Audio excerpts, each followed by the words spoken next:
السلام عليكم ورحمة الله وبركاته. أهلا بجماهير الأهلي السعودي الراقي الملكي. الأهلي يعلن إفلاسه رسميا بقمصان قديمة مهلهلة، ورياض محرز يعود للسيتي رسميا أيضا. السومة يفضح إدارة الملكي بتصريحات جديدة. راشفورد يرفض عرض الأهلي بعد رفض المان يونايتد. تفاصيل وأخبار مهمة تخص قلعة الكؤوس.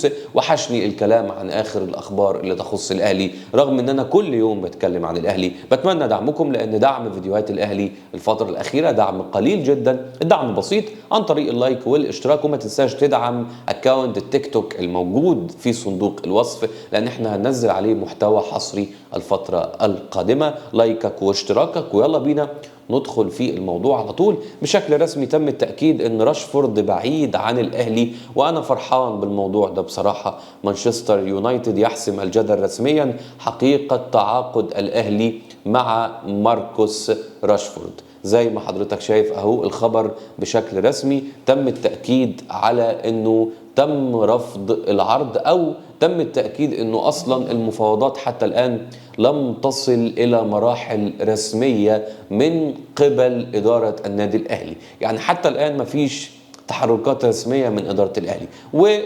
في نفس ذات الوقت مانشستر يونايتد بتؤكد ان هم ما عندهمش اي نية للاستغناء عن راشفورد. يعني مانشستر يونايتد رافض، راشفورد مش مرتاح قوي، والاهلي كمان ما قدمش اي عروض رسميه. فكل التاكيدات دي بتؤكد ان الصفقه دي بعيده عن الاهلي، وبتؤكد ان الخبر اللي نشره الاستاذ خالد ابن عبد العزيز الفتره الاخيره خبر خالي من الصحه، او لم يعد صحيحا وكان صحيحا وقتها. فنتمنى ان شاء الله ان احنا نتعاقد مع لوكمان كجناح ايسر للاهلي، ويكون ده في الفتره القادمه مع بدايه الشتويه في السنة الجديدة. تعال نروح للموضوع اللي بعده، وهو يتعلق بتصريحات عمر السومة اللي من جديد بتفضح إدارة النادي الأهلي بعد تصدر الاتحاد للدوري. زي ما حضرتك شايف أهو، الاتحاد نجح بفضل إدارته الجديدة. الأهلي يعاني بسبب استمراره مع إدارته القديمة. عارف الكابتن عمر السومة هنا بيقول إيه؟ بيقول إن إدارة الأهلي لا زالت مستمرة. ماجد النفيعي وموسى المحياني لا يزالان في إدارة الأهلي. وأضاف: الأهلي فريق كبير، لكنه لم يحصل على الدعم الذي حصلت عليه أندية الاتحاد والهلال والنصر، وهذا هو السبب الرئيسي في تراجعه. وتابع: اللوم لا يقع على الهلال أو الاتحاد أو النصر، بل على إدارة الأهلي التي قصرت في حماية مصالح النادي والدفاع عنه. واختتم السومة تصريحاته قائلا: يجب على إدارة الأهلي أن تضغط على المسؤولين، كذلك على إعلام الأهلي وجماهيره. يجب أن يكونوا أكثر حضور وتأثير، خاصة إعلام الأهلي الذي غاب عن المشهد الإعلامي، كما أنهم معدودين على رؤوس الأصابع مقارنة بالهلال مثلا. كل تصريحات الكابتن عمر السومة دي بتؤكد شيء واحد بس، بتؤكد أنه إدارة الأهلي لا تزال هي إدارة الأهلي. الإدارة التي هبطت الأهلي لا تزال موجودة، لكن طبعا مش موسى المحياني وماجد النفيعي، وإنما من كانوا تحت موسى المحياني ومن كانوا تحت ماجد النفيعي. يعني المدير الرياضي ده والمدير التنفيذي يختلفوا إيه عن الإدارات السابقة التي فشلت في توصيل الأهلي لمكانته الطبيعية. فالكابتن عمر السومة بيوضح حقائق مرة، لكنها حقائق ولازم نأكد عليها. تعال نروح للموضوع اللي بعده، وهو موضوع برضه خطير جدا جدا جدا، وهو أنا عنوانته في الفيديو بالأهلي يعلن إفلاسه. تخيل الكابتن وليد سعيد بشكل رسمي: النادي الأهلي يمر بمرحلة تعد الأقل اهتماما بالألعاب المختلفة، حيث يشارك فريق الكرة الطائرة بقميص فريق كرة القدم الثالث لموسم 21-22، بينما نشهد الأندية الأخرى تلعب بقمصان جديدة تحمل رعايتها الحالية. فريق الطائرة لابس فريق القدم للموسم قبل الفائت. كارثة بكل ما تحمل الكلمة من معنى، ليس لها توصيف آخر غير الأهلي يعلن إفلاسه. يعني إيه أنت دلوقتي نادي بحجم الأهلي وتاريخ الأهلي إدارته تسمح بشيء زي ده؟ أنت فاكر كويس وليد معاذ لما كان رئيس للنادي الأهلي كان بيحضر كل الماتشات، تلاقيه في استاد السلة، استاد اليد، استاد كرة القدم، بيشجع الأهلي في كل مكان وبيفرح مع الأهلي في كل مكان. وفي السنة بتاعة وليد معاذ الأهلي فاز تقريبا بجميع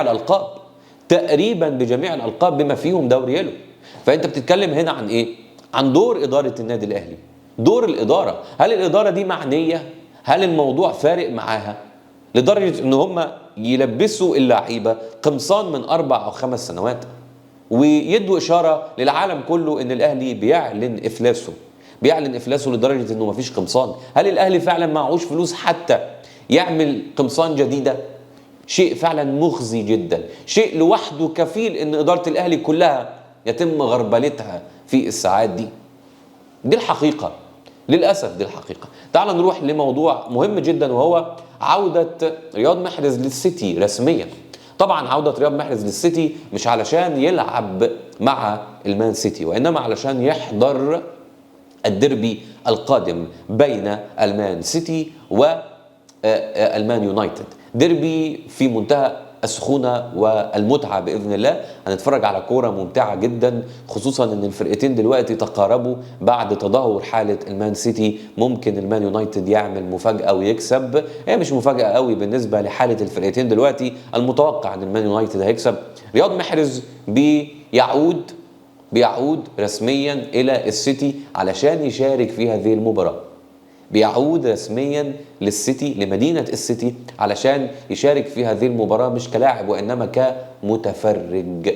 متفرج. يعني هيكون إن شاء الله موجود في مقاعد المتفرجين، وبمنتهى السهولة نقدر نشوفه في الكاميرات وهي بتصوره. طبعا رياض محرز دلوقتي عامل موسم جيد جدا مع الأهلي، خصوصا في المباريات الأخيرة، إنما على الأرقام فهو عامل موسم مع الأهلي ممتع جدا ومواسم ممتعة، سواء الموسم ده أو الفائت. على مستوى الأرقام الأهلي عامل نتائج كويسة مع رياض محرز، ورياض محرز مشارك في النتائج الكويسة دي بنصيب كبير، خصوصا في المساهمات التهديفية والصناعات. بإذن الله يعود مرة أخرى رياض محرز من السيتي من الدوري الإنجليزي إلى الأهلي، علشان عندنا تحضيرات مهمة جدا للمباريات القادمة بعد انتهاء فترة التوقف الدولي، وبعد ما ربنا يوفق المنتخب السعودي في بطولة الخليج. ده كان الفيديو، ما تنساش تعمل لايك على الفيديو واشتراك في القناة وتفعل زر الجرس وتتابعني على الاكونتس الموجودة في صندوق الوصف، خصوصا اكونت التيك توك اللي انا لسه عامله من كام يوم وبنزل عليه محتوى حصري. ونشوفك على ألف خير في حلقات جديدة، والسلام عليكم ورحمة الله وبركاته.